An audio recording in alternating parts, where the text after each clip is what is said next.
마태복음 14장 22절에서부터 33절까지의 말씀, 신약성경 24면에 있는 말씀입니다. 이 말씀을 제가 봉독합니다. 예수께서 즉시 제자들을 재촉하사 자기가 무리를 보내는 동안에 배를 타고 앞서 건너편으로 가게 하시고 무리를 보내신 후에 기도하러 따로 산에 올라가시니라. 저물매 거기 혼자 계시더니 배가 이미 육지에서 술이나 떠나서 바람이 거스름으로 물결로 말미암아 고난을 당하더라. 밤 사경에 예수께서 바다 위로 걸어서 제자들에게 오시니 제자들이 그가 바다 위로 걸어오심을 보고 놀라 유령이라 하며 무서워하여 소리 지르거늘 예수께서 즉시 이르시되 안심하라 나니 두려워하지 말라. 베드로가 대답하여 이르되 주여 만일 주님이시거든 나를 명하사 물 위로 오라 하소서 하니 오라 하시니 베드로가 배에서 내려 물 위로 걸어서 예수께로 가되 바람을 보고 무서워 빠져가는지라 소리질러 이르되 주여 나를 구원하소서 하니 예수께서 즉시 손을 내밀어 그를 붙잡으시며 이르시되 믿음이 작은 자여 왜 의심하였느냐 하시고 배에 함께 오름에 바람이 그치는지라 배에 있는 사람들이 예수께 절하며 이르되 진실로 하나님의 아들이로소이다 하더라. 아멘. 지난 주일 오후 찬양 예배 때 우리는 10분 정도 우리 본당에서 경건의 시간을 갖고 영화를 보러 갔습니다. 킹 오브 킹스라는 영화를 보러 갔는데요. 영화 잘 보셨습니까? 잘 보셨나요? 목소리가 크면 앞으로 자주 그런 행사를 하고 목소리가 작으면 이제 그만두도록 하겠습니다. 저는 개인적으로 영화를 본 것도 굉장히 좋았지만 오후 찬양 예배 시간을 구별해 가지고 우리 성도들과 교제하고 친교하는 시간을 가졌다는 것도 굉장히 새로웠고 또 굉장히 좋았다 그런 생각이 듭니다. 이 예배의 연장선으로 우리가 같이 교제한다는 것은 참 즐거운 일이고 하나님께서 기뻐하실 일이죠.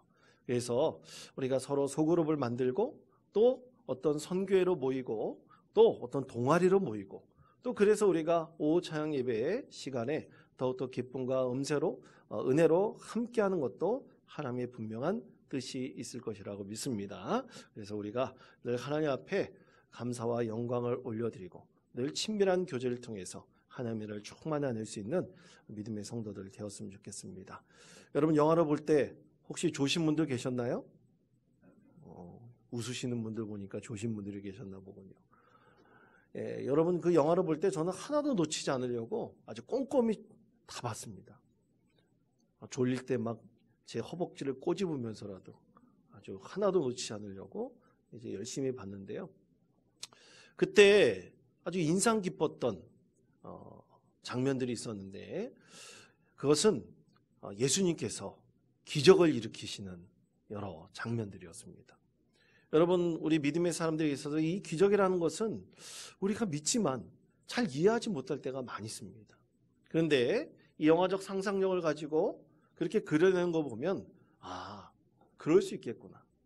또 우리가 믿는 사람으로서 기적이 일어날 것을 고백할 때 하나님께서 저렇게 기적을 일으킬 수도 있겠구나 그런 생각을 해보았습니다.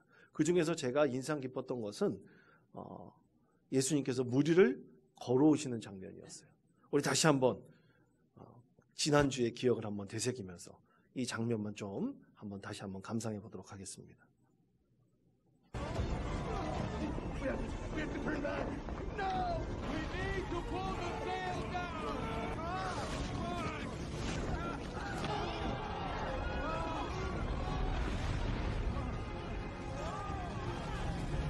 Peter! Look! There's something out there!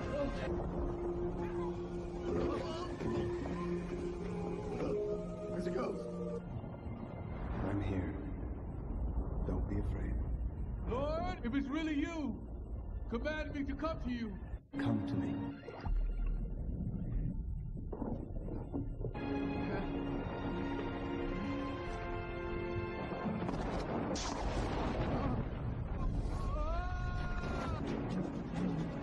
Lord, save me. You doubted. That's why you fell. Have faith in me and you will be saved. 자, 이 영화 지난주에 보신 거 다시 한번 생각나실 것입니다. 이 이야기에 이 배경이 있어요. 이 이야기는 예수님께서 오병이어의 기적을 일으키시고 떡 5개와 물고기 2마리로 5,000명이나 되는 사람들을 먹이신 다음에 예수님께서 제자들에게 말씀하시죠. 내가 여기 무리들을 다 보낸 다음에 너희들이 뒤를 따라가겠다. 그래서 제자들을 먼저 갈릴리 호수를 건너가도록 하십니다. 배를 타고 건너가도록 하세요. 그리고 예수님께서 기도하러 가십니다. 무리들을 다 보내고 기도하러 가시고 그리고 제자들이 이 갈릴리 호수를 배를 타고 건너갈 때 일어났던 일이었죠. 그때 제자들도 마음속에 생각을 했어요. 아니, 배가 한 척도 없는데 어떻게 예수님께서 우리의 뒤를 따라오신다고 했을까? 왜냐하면 그리고 이 갈릴리 호수는 굉장히 기후변화가 심한 곳이기 때문에 당시에는 밤에 주로 항해를 하지 않았다고 합니다. 고기 잡으러도 가지 않았다고 그래요. 근데 악굴사 그때 제자들이 갈릴리 호수를 건널 때 큰 풍랑을 만나게 돼서 참으로 큰 위협에 빠지게 되었습니다. 그때 저쪽에서 어떤 물체가 계속 다가들어오는데 사람의 모양이었어요. 그래서 자세히 보니 누구였습니까? 예수님이었죠. 처음에 유령이라고 생각을 했지만 그 예수님이심을 깨닫고 예수님께서 가까이 다가오셔서 무리를 걸어오시는 그 모습을 보는 것이 바로 말씀의 배경입니다. 여러분, 종종 이런 기적 이야기들을 보면 사람들은 생각을 해요. 우리 믿음의 사람들도 마찬가지입니다. 저거는 지어낸 얘기야. 가짜야. 있을 수가 없는 얘기야. 그런 얘기들을 우리는 종종 할 때가 있습니다. 믿음을 갖고 있는 사람들도 그래요. 오랫동안 신앙생활하는 사람들도 그렇습니다. 기적이라는 것은 다 지어낸 얘기야. 기적은 결코 있을 수가 없어. 그렇게 많은 사람들이 생각을 합니다. 여러분 한번 상식적으로 생각해 보십시오. 사람이 무리를 거둘 수 있겠습니까? 걷기 힘들죠. 있을 수가 없죠. 과학적으로 뭐 나중에 어떤 기구가 만들어진다면 물론 걸을 수도 있겠습니다만은 사람이 무리를 걷는다. 모든 동물이 무리를 걷는다. 근데 벌레들 중에서 무리를 걷는 것들은 있더라고요. 물방개 같은 것도 걷더라고요. 특별한 것이 존재하기 때문에 그렇게 걷는 어떤 곤충들도 분명히 있을 것입니다. 그런데 사람이 걷는다는 것은 사실은 불가능한 일이죠.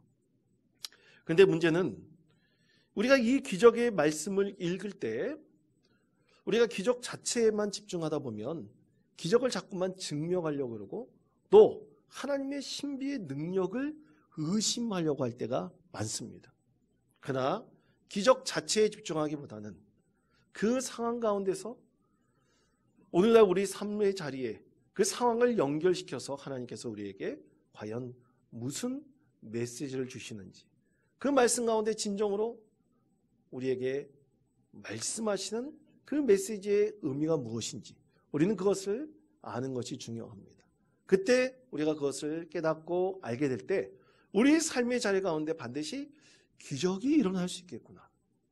하나님께서 우리 삶의 자리에 기적을 일으키실 수도 있겠구나 하는 것을 우리가 믿고 깨닫게 되는 것입니다. 그럼 오늘 말씀을 통해서 과연 우리는 무엇을 알 수 있을까요? 하나님께서 3가지로 우리에게 말씀을 하십니다. 첫째, 기적은 삼위일체 하나님께서 일으키시는 것입니다. 자, 마태복음 14장 25절에서부터 27절까지 말씀을 다 같이 한 목소리로 읽겠습니다. 밤 사경에 예수께서 제 아들에게 오시니 제 아들이 그가 바다 위로 걸어오심을 보고 놀라 유령이라 하며 무서워하여 소리 지르거늘 예수께서 즉시 이르시되 안심하라 나니 두려워하지 말라. 아멘. 자, 아까 영화 장면에서도 그렇죠. 제자들이 보고 깜짝 놀랐을 때 예수님께서 뭐라고 말씀하셨습니까? 내가 여기 있다 그러셨어요. 오늘 말씀에서 그렇습니다. 나니 두려워하지 말라. 안심하라고 말씀하셨어요. 그러므로 기적이 일어나는 것을 보면 우리는 명확히 알 수 있는 것이 있습니다. 그 기적은 누구와 함께 있을 때 일어나냐면 하나님, 삼일체 하나님과 함께 할 때 기적은 일어날 수가 있는 것입니다. 그러니까 어떤 사람, 특정한 인물 통해서 기적은 일어날 수가 있지만 그 사람 때문에 기적이 일어나는 것이 아니라 누구와 함께 할 때 기적이 일어난다고? 삼위일체 하나님과 함께 할 때 기적이 일어나는 것입니다. 그런데 우리가 잘못된 믿음을 가질 때가 있어요. 하나님께서 나와 함께 하실 때 나를 통해서 기적이 일어날 것이다. 하나님께서 나에게 능력을 베풀어 주실 때 나의 기도 가운데 응답하셔서 기적이 일어날 것이라고 생각을 합니다. 그러나 그렇지 않습니다. 여기 계신 모든 분들이 다 기적을 일으킬 수 있는 믿음의 통로가 될 수 있는 것입니다. 중요한 것은 하나님께서 우리와 함께 하실 때죠.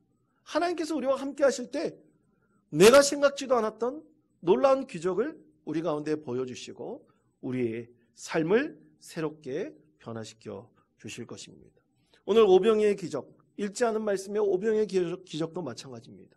누가 함께 했을 때 오병이의 기적이 일어났습니까? 예수님과 함께 했을 때 일어났습니다. 무리를 걸은 기적도 마찬가지입니다. 누구와 함께 했을 때 일어났습니까? 예수님과 함께 했을 때 일어난 것입니다. 사람의 생각과 사람의 능력을 일으키신 것이 아니라 오직 삼위일체 되신 하나님과 함께 할 때 그 가운데 기적이 일어났던 것입니다. 그러므로 사랑하는 성도 여러분, 반드시 우리가 진정으로 예수님과 함께하고 또 하나님과 함께하게 된다면 우리의 삶의 자리에 기적이 일어날 수도 있고 또 기적과 같은 은혜가 우리 가운데 임할 수 있는 것입니다. 여러분, CCM 찬양 중에서 주의 나라가 임할 때, 하나님 임재하실 때 예배가 회복되고 기적이 일어나려는 찬양이 있어요. 여러분 잘 아시죠? 주의 나라가 임할 때, 하나님 임재하실 때 예배가 회복되고 기적은 일어나네. 그렇습니다. 이것은 우리의 믿음의 고백이에요. 그때 반드시 무엇이 임재해야 된다고 말씀하고 있습니까? 하나님께서 임재하실 때 일어나는 것입니다.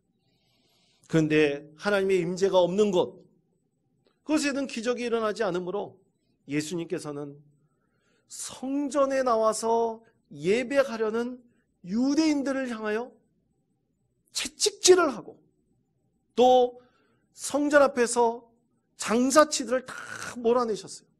왜냐하면 하나님께서 성전에 계신 줄 아는데 그 성전에 하나님께서 안 계시는 것입니다. 하나님의 임재가 없는 성전 예배에는 도저히 그 가운데서 기적이 일어나지 않죠. 그래서 예수님께서 말씀하셨습니다.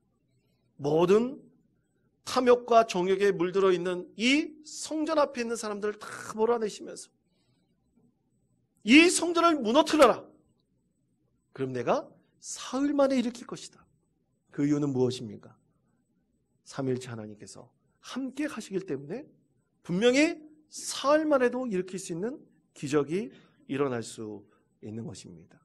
그러므로 사랑하는 원톱교회 성도 여러분, 우리가 하나님의 임재를 경험하는 예배가 되는 것이 중요합니다. 우리가 하나님의 임재를 경험하는 주님의 사람으로 서는 것이 중요합니다. 그렇게 된다면 우리 삶의 자리에 하나님께서 반드시 기적을 일으켜 주실 것입니다. 그래서 예수님께서는 부활하시고 승천하실 때 예수님의 제자들 120명의 예수님을 따르는 사람들에게 뭐라고 말씀하셨습니까? 성령을 기다리라고 말씀하셨어요. 성령이 우리 가운데 계신다면, 우리 가운데 함께 하신다면 반드시 기적을 일어나게 하나님께서 은혜를 베푸신다는 것입니다. 그렇게 성도 여러분, 중요한 것은 기적 자체가 아닙니다. 우리가 진정으로 하나님께서 우리 가운데 함께 가시고 또 우리가 지금 드리는 이 예배 가운데 하나님의 임재를 우리가 진실로 경험할 수 있느냐? 이것에 따라서 하나님께서는 우리 가운데 기적을 일으켜 주실 것입니다. 그러므로 오늘 첫 번째 주시는 기적에 대한 의미는 우리 하나님께서 함께 하시는 거예요. 하나님의 존재가 우리 가운데서 드러나게 될 때, 반드시 하나님께서는 필요하실 때, 하나님께서 원하실 때 우리를 통해서 반드시 하나님의 놀라운 기적을 베풀어 주실 것입니다. 그런 것은 선교지 현장에서도 굉장히 자주 일어납니다. 그것은 우리의 삶의 자리 가운데서도 분명히 일어날 것이라고 믿습니다. 그러므로 사랑하는 성도 여러분, 우리가 궁핍한 가운데서도 더욱더 하나님의 내 삶의 자리 가운데 임재하시고, 내가 드리는 예배 가운데 임재하시고, 내가 드리는 찬양 가운데 임재하셔서 우리의 삶의 자리 가운데 진정한 기적을 일으킬 수 있도록 해달라고 늘 간구하시고 주님의 은혜를 사모하시는 믿음의 성도 되시기를 바랍니다. 두 번째는 이것입니다. 믿음은 기적을 일으키는 진정한 힘의 원천이 됩니다. 자, 마태복음 14장 28절에서부터 29절까지 말씀입니다. 다 같이 한 목소리 읽겠습니다. 베드로가 대답하여 이르되 나를 명하사 물 위로 오라 하소서 하니 오라 하시니 베드로가 배에서 내려 물 위로 걸어서 예수께로 가되. 아멘. 베드로가 어떤 마음으로 이렇게 요구를 했을까요? 여러분은 만약 배 위에 올라서 예수님께 이렇게 물 위로 걷게 해달라고 요청할 수 있겠습니까? 여러분, 무지무지 힘들 것 같습니다.